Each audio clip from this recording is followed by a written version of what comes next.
안녕하세요, 여러분. 편안하게 듣는 잠자리 동화 달콤 오디오북입니다. 오늘 하루도 편안하고 행복하게 잘 보내셨나요? 오늘도 재미있는 옛 이야기 들으시면서 편안한 밤 되시길 바랍니다. 오늘의 첫 번째 이야기 시작하겠습니다. 구독과 좋아요도 부탁드려요. 절세 미인을 아내로 맞은 역관. 네가 네 죄를 인정한다니 두말은 않겠다만 그 죄가 적지 않으니 차명을 면치 못할 것이야. 이 여성 장군은 아직도 화가 가시지 않은 얼굴이었습니다. 요동 도통은 차마 고개를 들지 못하고 눈물만 흘렸지요. 도통이란 군대를 통솔하는 일을 맡아보던 무관 벼슬이었습니다. 비록 전쟁이 끝났으나 군량미를 사사로이 전용했으니 죽음을 면할 길이 없다는 것을 잘 알고 있었습니다. 요동 도통은 마음을 비우고 죽음을 각오하고 있었습니다. 그러나 그의 세 아들은 아버지의 죽음을 차마 그냥 두고 볼 수 없어 아버지를 구하고자 한 자리에 모였습니다. 그들은 국리의 국리를 거듭해 보았지만 좀처럼 묘책이 떠오르지 않아 멍하니 앉아있는데 문득 막내가 말하였어요. 형님, 일전에 들으니 장군께서 조선에서 온 젊은 역관을 무척 신임하고 있다고 합니다. 그 역관을 찾아가서 장군에게 잘 말해달라고 부탁해 보는 게 어떻겠어요? 그리하여 삼형제는 지푸라기라도 잡는 심정으로 김 역관을 찾아갔습니다.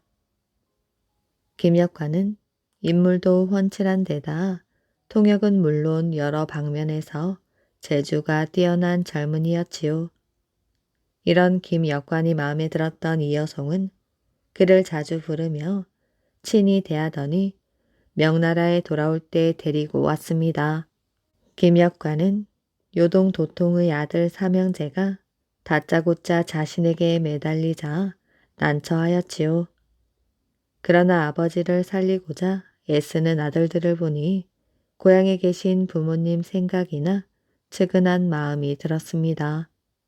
제가 무슨 힘이 있어 장군이 하시는 일을 맡겠습니까마는 언제 기회를 보아 말씀드려보지요. 김역관은 그렇게 말하고 아들들을 돌려보내었습니다.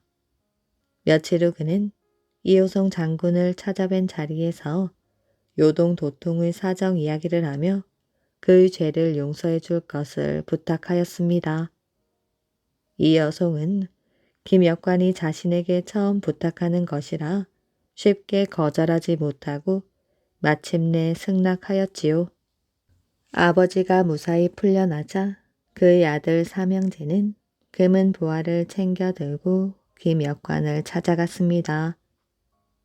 고맙습니다. 아버지를 살려주신 은혜 어찌 이것으로 다 갚겠습니까?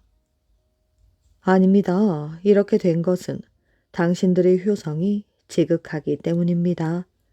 그러니 그냥 가져가십시오. 그럴 수는 없습니다. 아버지 목숨을 살려주셨는데 어찌 저희가 그냥 있을 수 있단 말입니까? 저희는 그냥 있을 수가 없습니다. 부디 대인께서 원하시는 것을 말씀하십시오. 무엇이든 저희가 들어드리겠습니다. 삼형제는 김 역관에게 엎드려 말하였어요.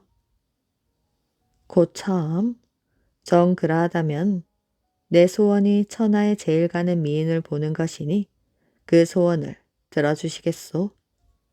김 역관은 별 생각 없이 농담처럼 말하였습니다. 그러나 삼형제는 그것을 진담으로 받아들이고 고개를 끄덕이며 돌아갔습니다. 며칠 후 삼형제가 다시 김역관을 찾아왔어요. 오늘 일이 없으시면 저희가 대인을 모실까 합니다. 마침 일을 끝내고 오는 길이니 달리 할 일은 없습니다. 그런데 무슨 일이신지요? 김역관은 의아하여 물었습니다. 그거 잘 되었습니다. 그럼 함께 가시지요. 삼형제는 김역관이 대답할 겨를도 없이 자리에서 일어섰습니다.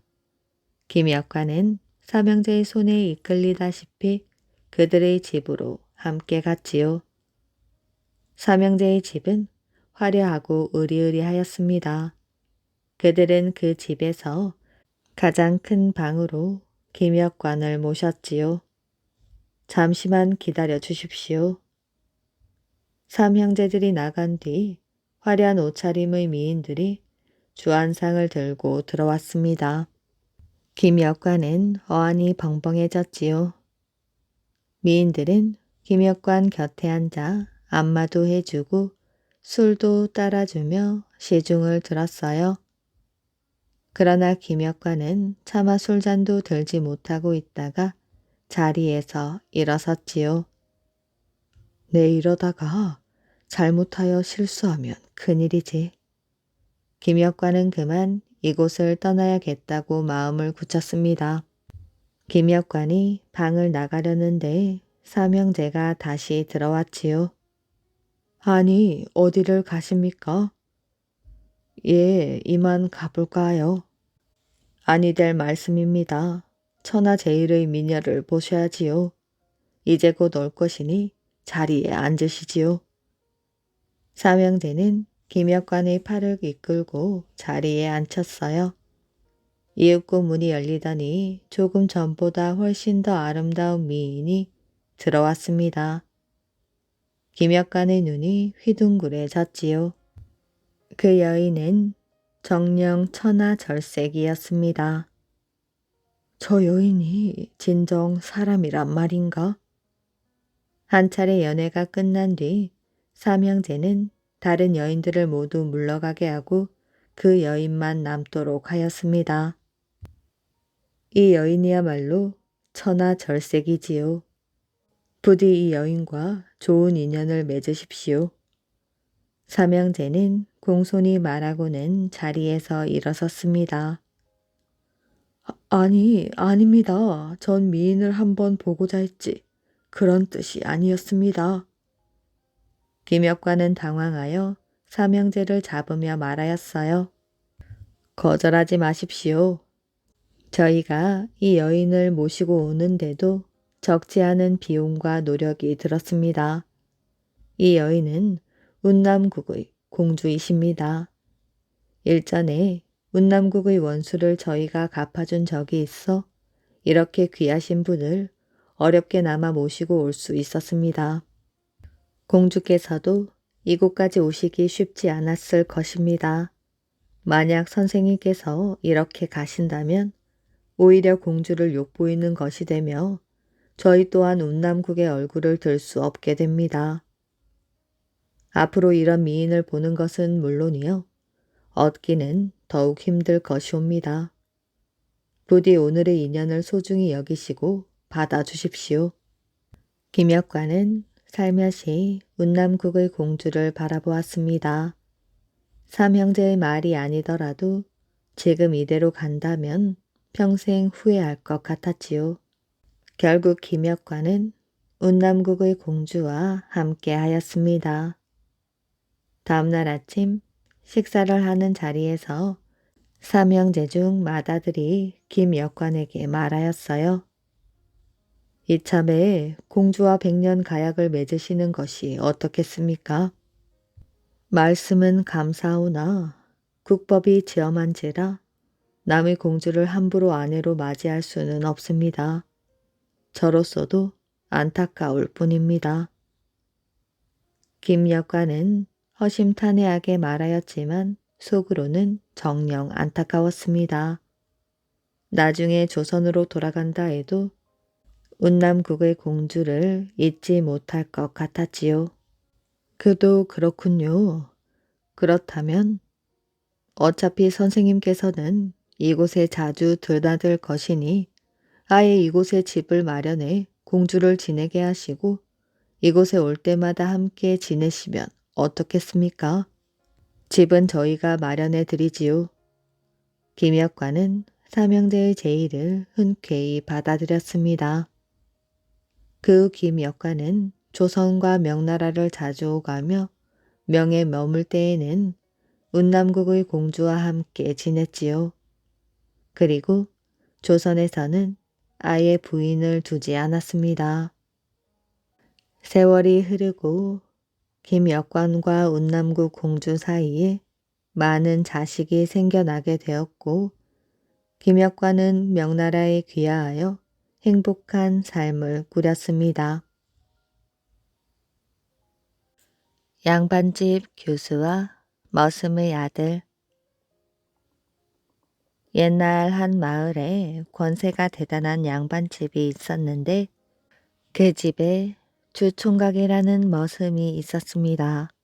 주총각은 훤칠하니 잘생기고 성격도 좋아 동네 처녀들에게 인기가 많았지요. 그런데 주총각은 주인집 외동딸 김낭자를 좋아했습니다. 노비가 양반을 좋아하다니 주인집 양반이 알면 벼락이 떨어질 일이었지요. 주총각은 속으로 끙끙 앓기만 하였습니다. 그러던 어느 날 주총각은 나무를 하기 위해 산으로 갔습니다. 한참 나무를 하는데 갑자기 비를 퍼붓기 시작하였어요. 주총각은 나무 아래로 몸을 피했는데 마침 나무를 캐러 산에 왔다가 비를 피해 오던 김낭자와 마주쳤습니다. 주총각은 아주 기뻤어요. 하늘이 제 마음을 알아 비를 내려주셨나 보구나. 주총각은 얼굴이 빨개졌어요. 자기도 모르게 말을 내뱉고는 김낭자가 어떻게 생각할지 순간 걱정이 되었습니다. 그런데 김낭자가 조용히 입을 열었지요. 제가 이곳으로 나무를 캐러 온 것도 하늘의 뜻이라 생각합니다. 사실 김낭자도 주총각을 좋아하고 있었습니다. 그동안 속으로만 끙끙 앓던 두 사람은 서로가 사랑한다는 것을 알게 되었지요. 그래서 두 사람은 아무도 모르게 나무 아래에서 혼인을 하였습니다. 얼마 뒤 김낭자는 아이를 갖게 되었어요. 그리고 10달 뒤 김낭자는 아들을 낳았습니다. 모든 사실을 알게 된 양반집은 발칵 뒤집어졌지요. 결국 김낭자의 아버지는 아기와 김낭자는 남겨두고 주총각만 쫓아내었습니다.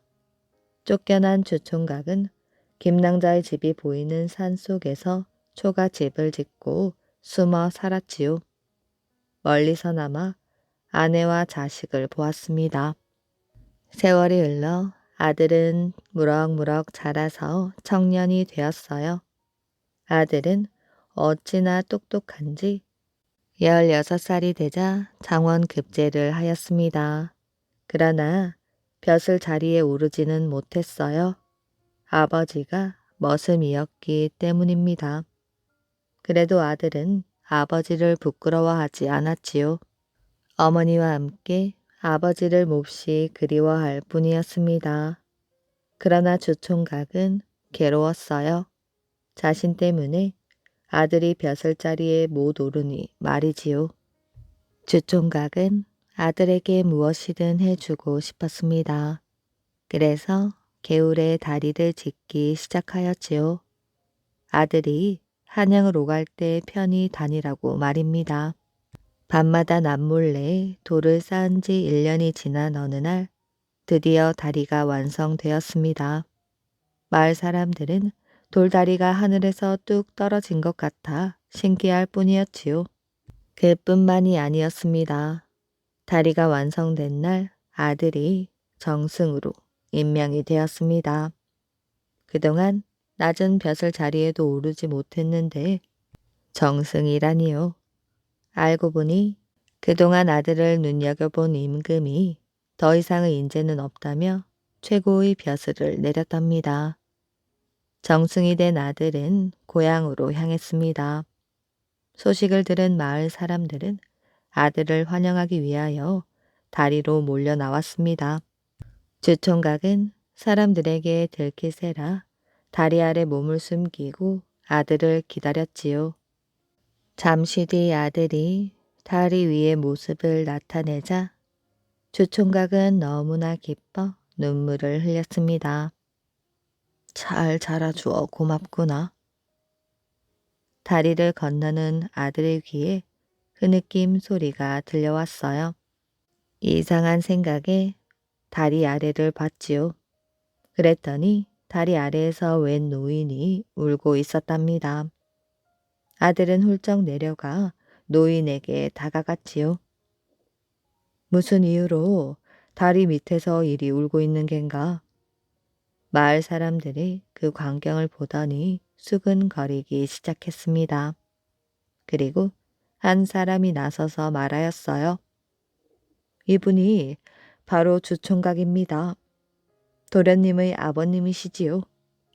아들은 뛸 듯이 기뻤어요. 꿈에도 그리던 아버지라니요. 아들은 아버지를 얼싸안았습니다. 그리고 자신을 위해 아버지가 다리를 놓은 사실을 알게 되었습니다. 아들은 고마움의 눈물을 흘렸지요. 그리고 얼마 뒤 이 소문은 임금의 귀에도 들어갔어요. 임금은 아버지의 정성에 감동해 아들과 함께 살라고 허락을 하였습니다. 그 뒤로 아들은 아버지를 모시고 어머니와 행복하게 살았다고 합니다. 나라를 잃고 통곡한 태자. 신라의 마지막 왕인 경순왕은 태수 겸용을 고려왕 왕건에게 보냈습니다. 경순왕은 태수 겸용을 통하여 왕건을 신라로 초대하였지요. 얼마 뒤 왕건은 50여 명의 기병을 데리고 서라벌에 왔습니다. 경순왕은 신하들을 거느리고 교회까지 나가 왕건을 맞이하였어요. 어서 오십시오. 먼 곳까지 찾아와 주시니 감사합니다. 별 말씀을요. 초대해 주셔서 고맙습니다. 경순왕과 왕건은 정중하게 인사를 나누었습니다. 길거리에 많은 신라 백성들이 나와 왕건을 맞이하였어요. 경순왕은 왕건 일행을 데려와 잔치를 베풀었습니다. 경순왕은 술 기운이 돌자 눈물을 흘리며 말하였습니다. 내가 하늘의 도움을 받지 못해 점점 어려움이 닥치고 있습니다. 견훤이 우리 신라를 망하게 하니 이런 원통한 일이 또 어디 있겠습니까? 당시 한반도는 신라 후백제, 고려 등 세 나라로 갈라져 있었습니다. 견훤은 후백제의 왕인데 군대를 이끌고 신라로 쳐들어와서 몹쓸 짓을 저질렀지요. 신라 백성들을 마구 죽이고 재물을 닥치는 대로 빼앗았으며 신라 경의 왕을 붙잡아 칼을 던져주고 스스로 목숨을 끊게 하였습니다. 경의 왕의 뒤를 이어 왕 위에 오른 것이 경순왕이지요. 경순왕이 견훤에 대해 말하며 눈물을 흘리자 그 자리에 있던 신하들도 흐느껴 울었습니다. 왕건은 함께 눈물을 흘리며 경순왕을 위로하였어요. 왕건은 서라벌에 2달을 머물렀습니다. 그동안 고려 병사들을 철저히 단속하여 신라 백성들에게 절대로 피해를 주지 못하도록 하였지요. 신라 백성들은 왕건을 입에 올리며 칭찬을 아끼지 않았습니다. 지난번 견훤이 왔을 때에는 마치 호랑이나 이리떼들을 만난 것처럼 무서웠는데 오늘 왕건이 왔을 때에는 부모님을 만난 듯 정겹네 그려. 왕건은 2달 뒤 고려로 돌아가서 경순왕과 그의 신하들에게 선물을 보내왔습니다. 경순왕과 신하들은 선물을 받고 모두 기뻐하였지요. 그로부터 4년이 지난 어느 날 후백제에서 놀라운 일이 벌어졌습니다. 견훤이 아들 신검에 의해 금산사에 갇혔다가 나주로 도망쳐 고려에 귀순해 온 것이었습니다. 왕건은 견훤을 반갑게 맞이하여 극진히 대접하였지요. 경순왕은 이 소식을 듣고 혼자 중얼거렸습니다. 이제 남은 것은 우리 신라뿐이군. 경순왕은 나라의 운이 다했다는 것을 깨달았습니다. 고려는 떠오르는 해이고 신라는 지는 해였습니다. 한반도의 모든 땅이 왕건의 차지가 되었지요. 나라의 장래를 생각하니 더 이상 미룰 수가 없구나. 이 나라를 왕건에게 맡겨야겠다. 경순왕은 마침내 이런 결심을 하고 신하들을 한 자리에 불러 모았습니다. 그러고는 침통한 목소리로 말하였어요. 이 나라의 운이 다하여 모든 땅이 남의 것이 되어버렸소. 견훤이 왕건에게 귀순했다고 하니 곧 왕건이 신검에게 항복을 받으면 다음 차례는 우리가 될 것이오. 이제는 모든 것을 포기하고 왕건에게 이 나라를 맡겼으면 하는데 경순왕이 말을 채 끝내기도 전에 마의 태자가 일어나서 말하였어요. 그건 안 됩니다, 아바마마. 한 나라가 망하고 흥하는 것은 모두 하늘에 달려 있습니다. 우리는 끝까지 싸워야 합니다. 태자가 반대하고 나섰지만 경순왕은 그 말을 듣지 않았습니다. 질게 뻔한 싸움을 왜 하려 하는 것이야? 백성들의 목숨만 앗아갈 뿐이지. 죄 없는 백성들이 피 흘리는 것을 보고 싶지는 않다. 경순왕의 결심은 확고하였습니다. 그러고는 항복 문서를 써서 고려 왕건에게 보내었어요. 935년 11월의 일이었습니다. 왕건은 경순왕의 항복을 받아들이고 경순왕을 고려의 수도인 개경으로 불렀습니다. 경순왕은 신하들을 데리고 개경을 향해 떠났습니다. 신라 백성들은 눈물을 흘리며 왕과 신하들을 떠나보내었어요. 왕건은 도성 밖으로 나가 경순왕을 맞이했습니다. 그리고 경순왕에게 자신의 큰딸인 낙랑공주를 아내로 맞이하게 했으며 신라를 고쳐서 경주라고 하고 이를 경순왕의 토지로 주었습니다. 이리하여 천년을 자랑하던 신라는 역사 저편으로 사라졌습니다. 한편 경순왕이 왕건에게 항복 문서를 전한 날 마의 태자는 통곡하며 경순왕에게 마지막 인사를 드리고 금강산을 향해 떠났습니다. 마의 태자는 도중에 경기도 양평에 있는 용문사에 잠깐 들렸어요. 용문사는 신라 진덕 여왕 때 원효 대사가 세운 절이었습니다.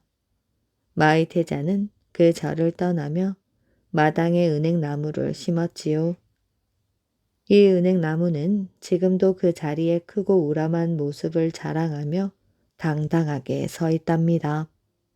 마의 태자는 금강산으로 들어가 삼배 옷을 입고 풀뿌리와 나무 껍질을 먹으며 평생을 살았다고 합니다. 그래서 사람들은 그를 삼배 옷을 입은 태자라고 하여 마의 태자라고 불렀습니다. 고양이 조문을 간 쥐들. 옛날 어떤 마을에 고양이를 무척 사랑하는 농부가 살고 있었습니다. 농부는 어느 날 밭에서 돌아오다가 어미를 잃고 슬피 우는 고양이 새끼 한 마리를 보았어요. 농부는 그 고양이 새끼를 자기 집에 데려다 자식처럼 애지중지 키웠습니다. 아침 저녁으로 접시에 밥과 반찬을 따로 떠서 상 옆에 놓아두기도 하고 밤이면 따뜻한 아랫목에 재워주었지요. 고양이 새끼는 주인의 따뜻한 보살핌 속에서 응석을 부리며 자라나 어느덧 큰 고양이가 되었습니다. 귀가 들려있고 눈알이 동그란 고양이는 쥐 잡기도 잘하고 아주 영리하였지요. 낮이면 집도 잘 지켜 늘 주인의 칭찬을 받았답니다. 그러던 어느 해 가을, 고양이를 그렇게 사랑해 주던 주인이 심한 병에 걸려 자리에 눕게 되었습니다. 별별 약을 다 써보았지만 도무지 효험이 없었지요. 병세는 점점 더해 가기만 하는데 하루는 어떤 의사가 이 병엔 좋은 약이 없습니다. 단 한 가지 약이 있긴 하나 얼른 구하기가 어려울 것입니다. 하고 말하였어요. 주인이 그 말을 듣더니 그게 대체 어떤 약이냐고 다그쳐 물었습니다. 의사는 어려운 처방을 대주었어요. 이 병은 쥐 때문에 생긴 병이니 쥐 1000마리를 잡아 없애면 나을 것입니다. 그런데 무슨 수로 그 많은 쥐를 잡을 수가 있겠어요? 주인의 눈에는 눈물이 그렁그렁 고였다가 두 볼로 쭈르르 흘러내렸습니다. 옆에서 그 모습을 측은하게 지켜보던 고양이의 눈에도 그렁그렁 눈물이 맺혔지요. 고양이는 병세가 기울어가는 주인의 가련한 모습을 더 보고만 있을 수가 없어 슬며시 일어나 밖으로 나왔습니다. 고양이는 온 마을 고양이들을 찾아다니며 쥐를 잡을 의논도 해보고 굴뚝 가장자리에 앉아서 많은 쥐를 단번에 잡아낼 생각도 굴려보았습니다. 이때 담장 너머 윗집에서 제사를 지내는 곡소리가 들려왔어요. 고양이는 그 소리를 들으니 어쩐지 마음이 좋지 않았습니다. 고양이는 담장을 기웃이 넘겨다 보았습니다. 많은 조객들이 찾아와 배 감투를 쓴 상제들과 인사를 나누고 있는 것이 보였습니다. 그 순간 고양이의 머리에는 그럴듯한 생각이 퍼뜩 떠올랐습니다. 자기도 배 감투를 쓰고 상제 노릇을 해보자는 것이었습니다. 자기 집에는 주인이 제사 지낼 때 쓰던 배감투 하나가 걸려 있었지요. 고양이는 벽장을 타고 뽀르르 기어 올라가 배감투를 벗겨 내렸습니다. 그러고는 그것을 머리에 쓰고 쥐구멍을 찾아가 쥐들이 나오기를 기다렸습니다.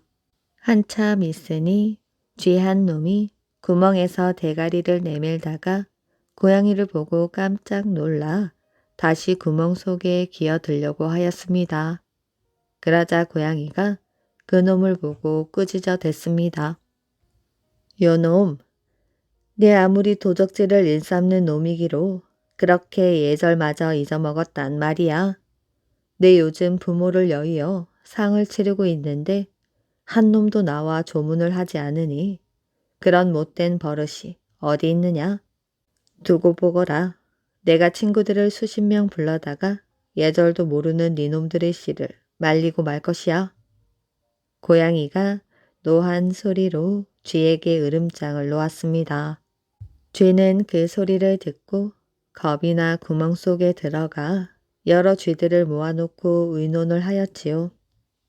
아무래도 우리가 조문을 가야겠어.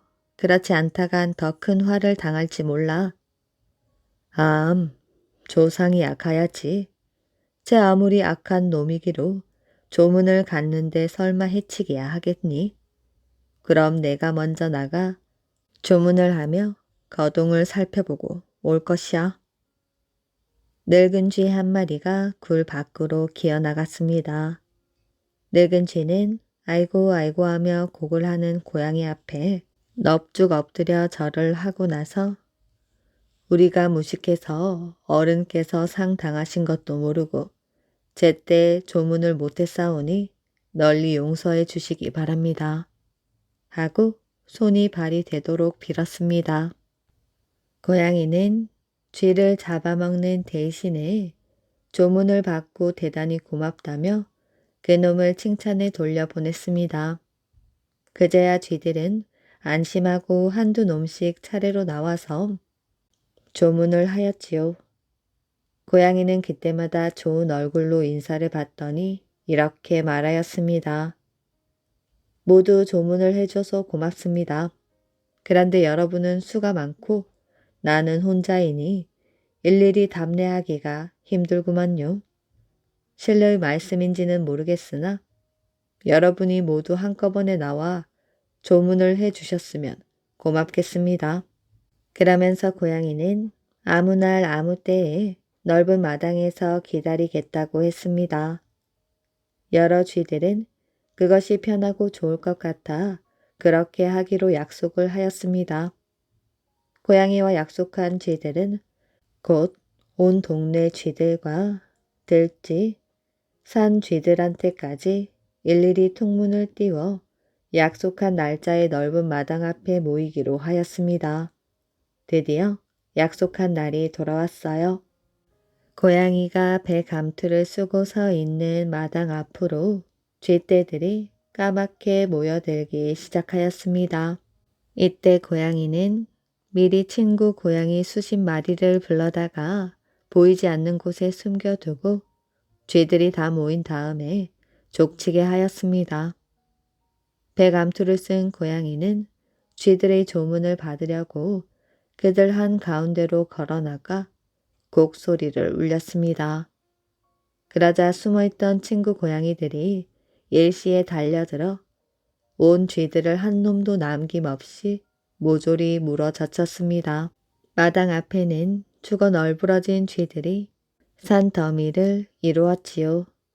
얼핏 보아도 수천 마리가 넘는 듯 하였습니다.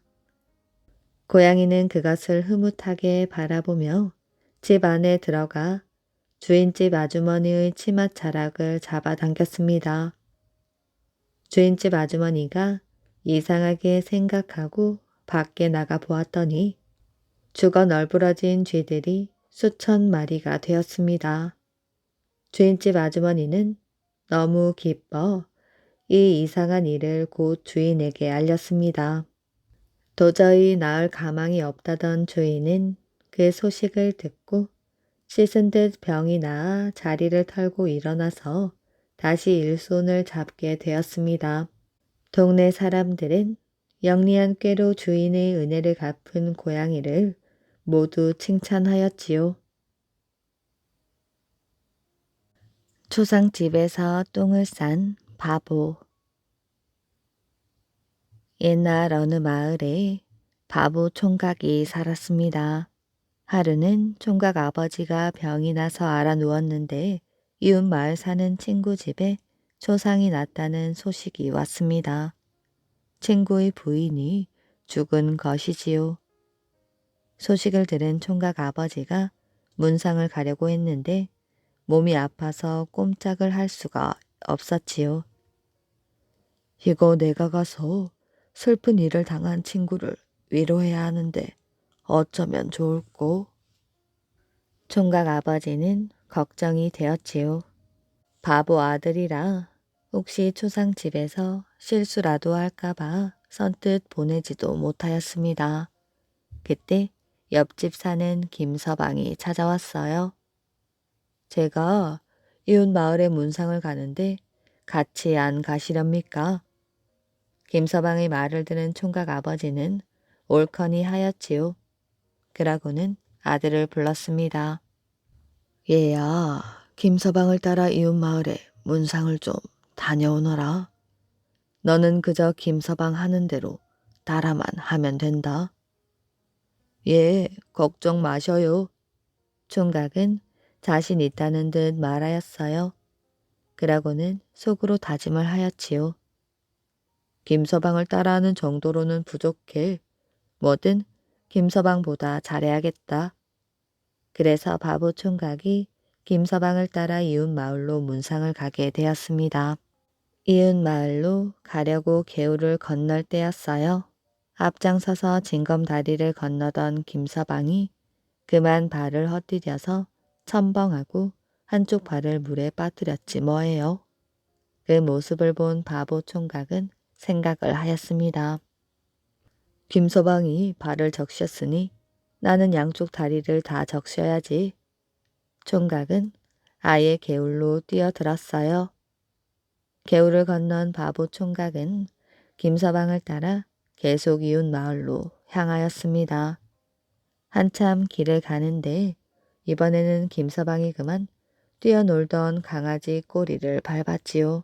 강아지는 아프다고 야단이 났습니다.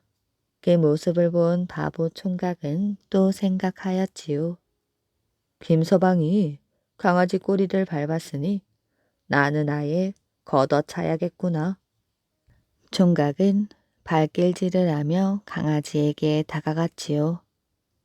아무튼 이러고는 바보 총각과 김서방이 초상집에 도착하였습니다.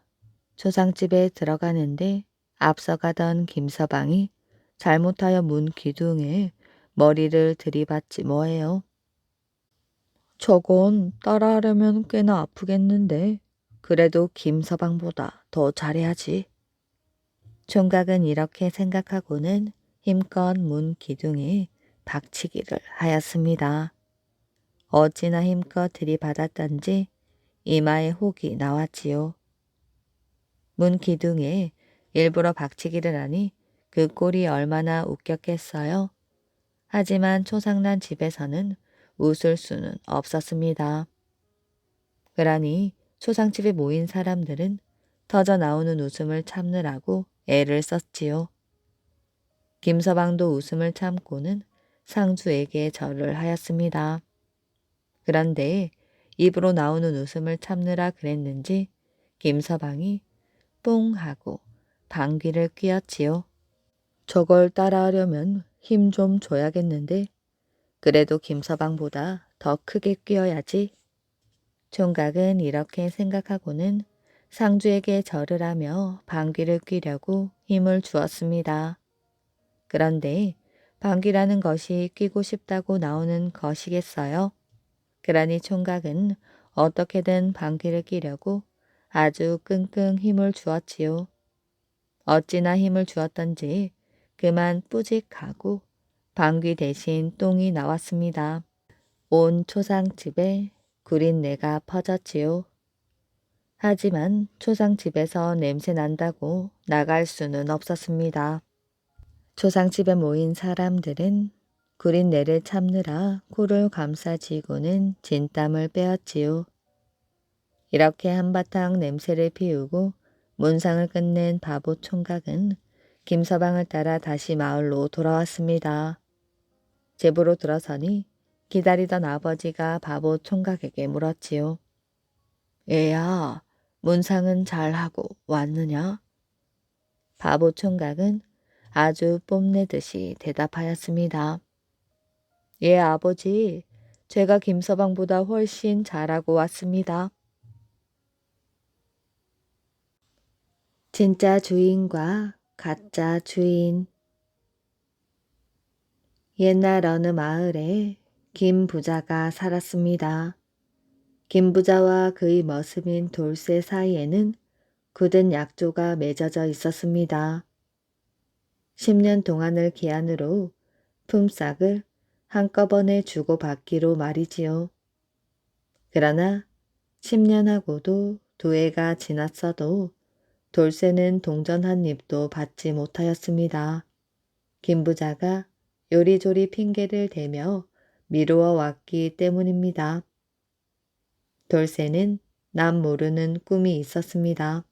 주인에게서 받은 품삯으로 제 땅을 장만하고 그 터전 위에 자기 땀으로 알뜰한 새 살림을 꾸려 뒷마당에는 복숭아 나무를 심고 우물 곁에는 수양 버들을 떠다 옮기고 논밭을 기름지게 거두어 곱절의 수확을 얻으면 가난한 이웃들과 나누어 먹는 아름다운 꿈이 무럭무럭 자라나고 있었습니다. 또한 돌쇠는 남다른 어진 마음씨를 가지고 있었어요. 날이 새면 일찍부터 자기가 먹이고 부리는 황소, 날마다 다루는 연장, 길가에 난 이름 없는 한 포기의 풀에 이르기까지 돌쇠는 극진히 아끼고 사랑했습니다. 사람들은 돌쇠가 황소의 등을 두드리며 이렇게 말하는 것을 종종 듣는답니다. 누렁아, 힘들지? 좀 쉴까? 그러면 황소는 음매하고 꼬리를 쳤습니다. 밭갈이를 끝내고 나면 쟁기를 보고도 이렇게 말하였지요. 오늘도 혼났지. 내 이제 너를 깨끗하게 세수시켜주마. 그러고는 쟁기에 묻은 흙을 말끔히 닦아주었답니다.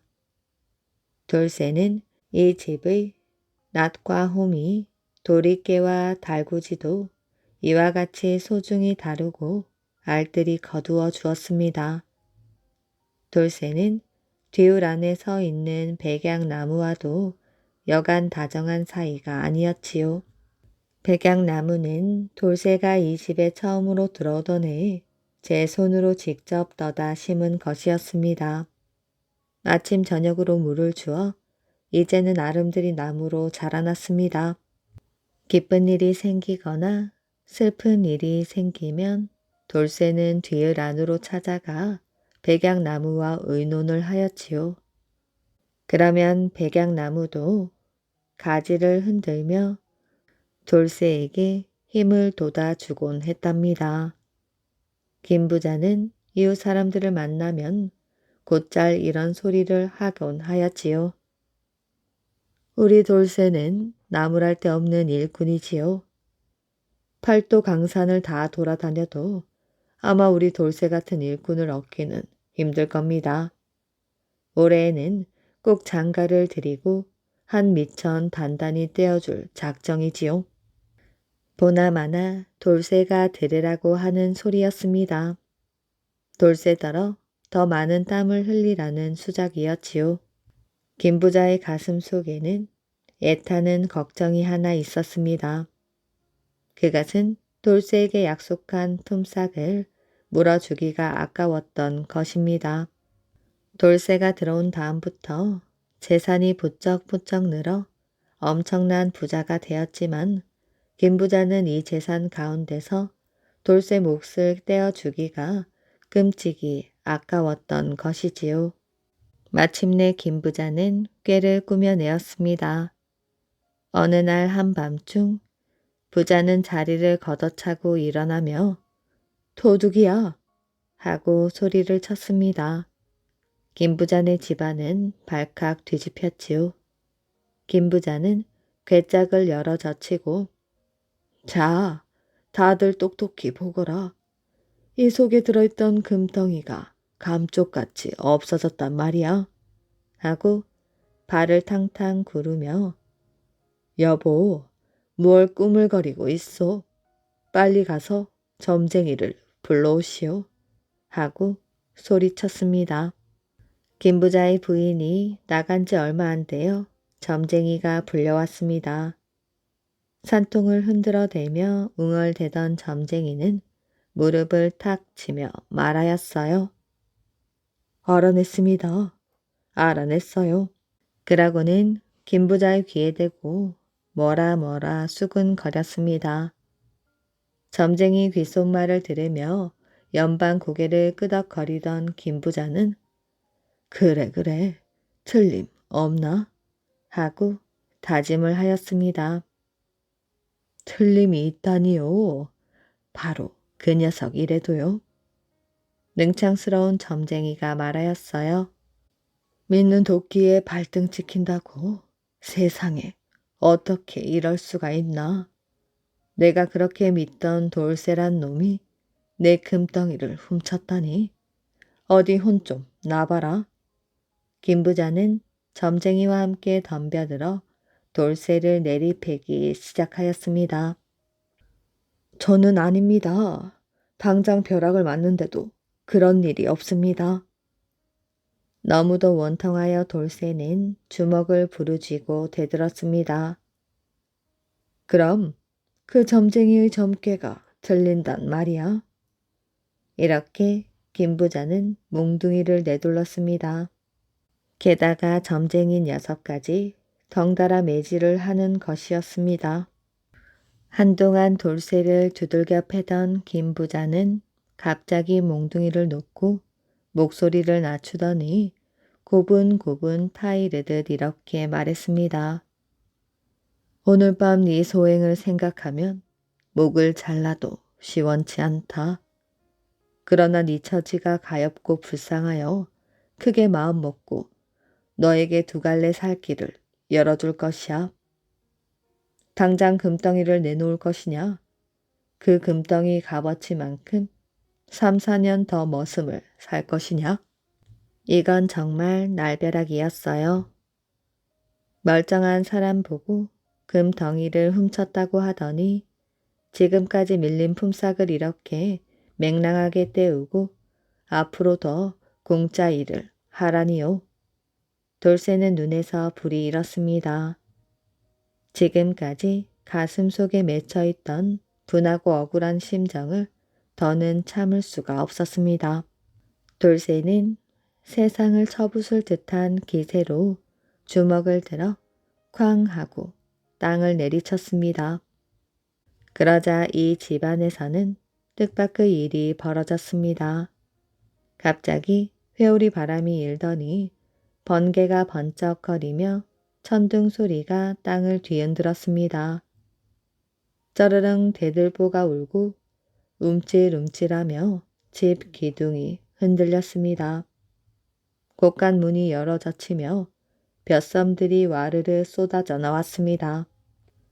아수라장이 된 집안은 금방 떠나갈 듯 소란해졌습니다. 영문을 모르던 김 부자와 점쟁이는 겁에 질려 와들와들 떨고 있었지요. 이때 외양간에서 뛰쳐나온 황소가 콧김을 씩씩 내불며 이렇게 말하였습니다. 난 원래 말을 못하는 짐승이요. 하지만 오늘만은 입을 다물고 배길 수가 없어 한마디 하겠소. 금덩이를 감춘 것은 돌쇠 아저씨가 아닙니다. 이것은 김 부자의 속임수이지요. 황소의 말이 끝나자 쟁기가 나섰습니다. 나도 말 못하는 쇠붙이지만 오늘만은 가만히 있을 수가 없어. 황소님 말이 옳소. 금덩이를 감춘 것은 김 부자요. 그러자 도리깨 낫 호미 벼섬들이 일제히 손을 흔들며 나도 보았소 하고 모두 입을 모아 증명하였습니다. 돌쇠 아저씨는 도둑이 아니에요. 내가 죄다 말하겠어요. 난데없이 뒷길에서 챙챙한 목소리가 들려왔습니다. 몸뚱이에 묻은 재를 툭툭 털며 나온 금덩이는 김부자와 점쟁이를 가리키며 말하였습니다. 바로 저 녀석들이 어제부터 뒤쪽 골방에서 쑥덕쑥덕 하더니 어젯밤 남들 다 잠든 새에 나를 괴짝에서 꺼내 잿더미 속에 감추었지요. 돌쇠 아저씨를 도둑으로 몰아 꼼짝 못하게 만든 다음 돈 한 푼 안 주고 한평생 부려먹으려고 말이에요. 금덩이의 말이 떨어지자 집 안은 성난 목소리들로 떠들썩해졌습니다. 모두들 저놈들을 당장 요절냅시다 하며 주먹을 내둘렀어요. 이 광경을 처음부터 죄다 내려다보고 있던 백양나무가 입을 열었습니다. 여러분, 이왕 일이 이쯤 된 바에 오늘 아주 결판을 내기로 합시다. 도대체 여러분의 진짜 주인이 누구인지 어디 말들 해보시오. 그러자 금덩이가 선뜻 나서면서 말하였어요. 그거야 뭐 물어보나 마나지요. 돌쇠 아저씨가 뼈 빠지게 일하지 않았다면 어떻게 이 집에 태어났겠소? 그러니 나의 진짜 주인은 돌쇠 아저씨이지요. 황소들도 앞 다투어 나섰습니다. 우리에게 여물을 끓여주고 싱싱한 풀을 뜯게 한 것도 돌쇠 아저씨입니다. 쟁기와 도리깨 낫 호미도 거들었습니다. 우리들도 돌쇠 아저씨 편입니다. 우리들이 탈나지 않게 돌보아주고 무디지 않게 다루어준 것도 돌쇠 아저씨입니다. 벼섬들도 가만히 있지 않았습니다. 여러분의 말씀이 맞습니다. 우리를 만들어준 것도 역시 돌쇠 아저씨이지요. 그러니 누가 우리의 주인이겠소? 돌쇠 아저씨를 빼놓고 말이에요. 모두의 이야기를 듣고 난 백약나무가 입을 열었습니다. 옳습니다. 세상을 쥐락펴락할 것 같던 김가는 사실은 아무 맥도 못 추는 가짜 주인입니다. 저놈은 남의 피땀을 빨아먹는 재간밖에 없는 놈이니까요. 그러니 모든 재물의 진짜 주인은 놀고 먹는 김가가 아니라 땀 흘려 일하는 돌쇠 아저씨입니다. 김부자의 낯짝은 파랗게 질리고 말았습니다. 김부자는 살금살금 마당으로 내려서더니 대문을 열고 나가려고 하였습니다. 점쟁이가 그림자처럼 그의 뒤를 따랐지요. 그러나 대문의 문고리를 잡자마자 도리깨가 번개같이 달려들어 어깨를 보기 좋게 후려 갈겼습니다. 김부자와 점쟁이는 이번에는 부엌 문으로 빠져나가려고 하였지요. 그러자 어느 틈에 쟁기와 호미와 낫이 시퍼런 날을 번뜩거리며 앞을 막아버렸습니다. 김부자와 점쟁이는 뒷걸음을 쳐 이번에는 뒷문으로 달아나려고 하였지요. 그러자 황소의 드센 뿔이 이들의 앞을 가로막아 버렸습니다. 김부자와 점쟁이는 마지막으로 담장을 뛰어넘으려 하였지요. 그러나 어느 틈인지 백약나무가 긴 가지로 이들의 아랫도리를 힘껏 후려 갈겼습니다. 김부자와 점쟁이는 담장에서 나가 떨어져 뒹굴었어요. 이때 기둥에 걸려있던 동아줄이 스스로 풀려 나오더니 김부자와 점쟁이를 꽁꽁 묶어버렸습니다. 백약나무가 모두를 둘러보며 물었습니다. 여러분, 저놈들을 어떻게 처리하면 좋을까요? 그러자 기다렸다는 듯 도리깨와 쟁기, 호미와 낫이 우르르 달려들었습니다. 우리에게 맡겨주시오. 당장에 파김치를 만들어 놓을 것이니. 그러자 황소가 그 앞을 가로막고 나섰습니다. 아니요, 내 뿔로 당장 요조를 내주겠소. 이번에는 벼섬이 황소를 막아 나섰어요. 아니요, 우리가 납작하게 눌러주겠소. 모두가 제게 맡겨달라고 야단들이었지요. 지금까지 말이 없던 달구지가 덜컹덜컹 굴러오더니 말하였습니다. 여러분, 이럴 게 아니라 내게 맡기는 게 좋을 것 같아요. 이놈들을 강 깊은 물에 장사 지내게 말이지요. 달구지의 말을 듣고 보니 그럴듯하였습니다. 좋소, 그렇게 합시다. 모두들 달구지의 의견대로 하기로 하였습니다.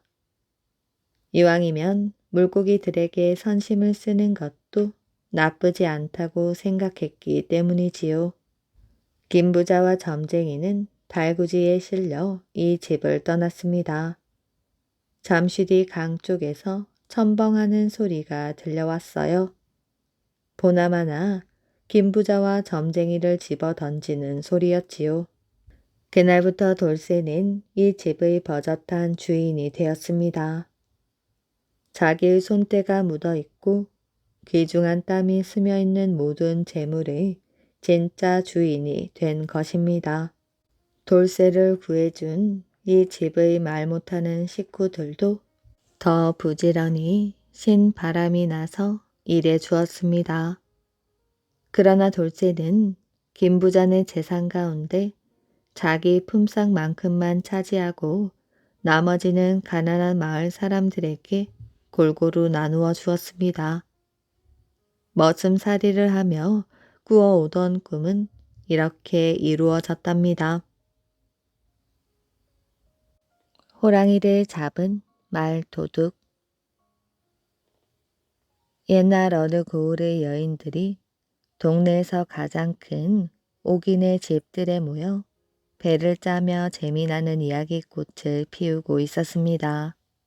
그런데 그때 말 도둑 하나가 옥인의 집에 말을 훔치러 기어들었지요.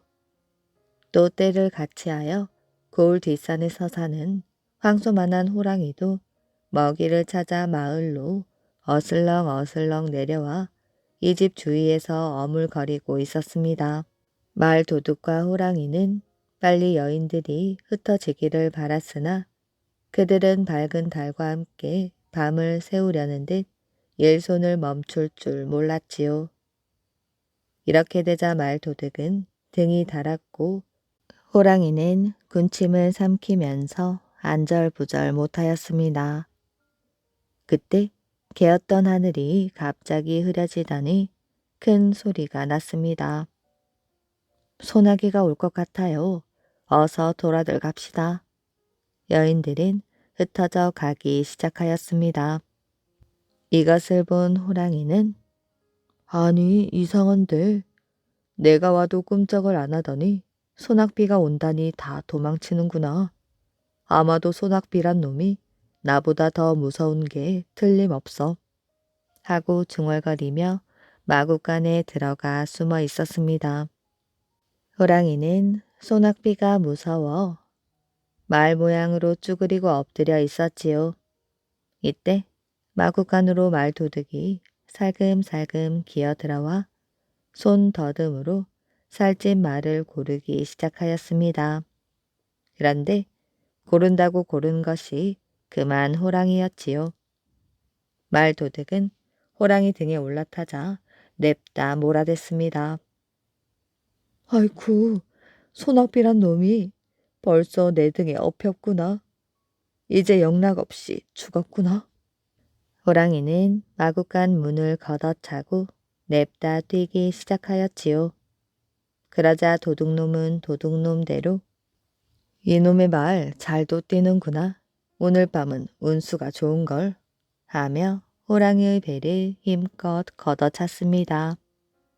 뜻밖의 봉변에 호랑이는 기겁을 하며 한 길 더 높이 뛰었지요. 호랑이는 어떻게 해서라도 소낙비를 떨어뜨려 보려고 더 빨리 뛰었습니다. 한편 말 도둑은 호랑이의 목덜미를 더 힘껏 틀어쥐고 몇 년을 말 도둑으로 살아도 이런 욕만은 처음인걸. 이제야 팔자를 고치나 보다 하며 호랑이 목을 바싹 끌어안았습니다. 그러자 호랑이는 이젠 마지막이구나 하며 펄펄 뛰다가 그만 천길 벼랑에 굴러 떨어지고 말았습니다. 이렇게 되어 말을 탐내 기어들었던 도둑과 호랑이는 아무도 모르게 자취를 감추어 버렸지요. 이야기 재미있게 잘 들으셨나요? 오늘의 이야기는 여기까지입니다. 끝까지 이야기를 들어주셔서 정말 감사합니다. 오늘도 편안한 밤 되시길 바랍니다.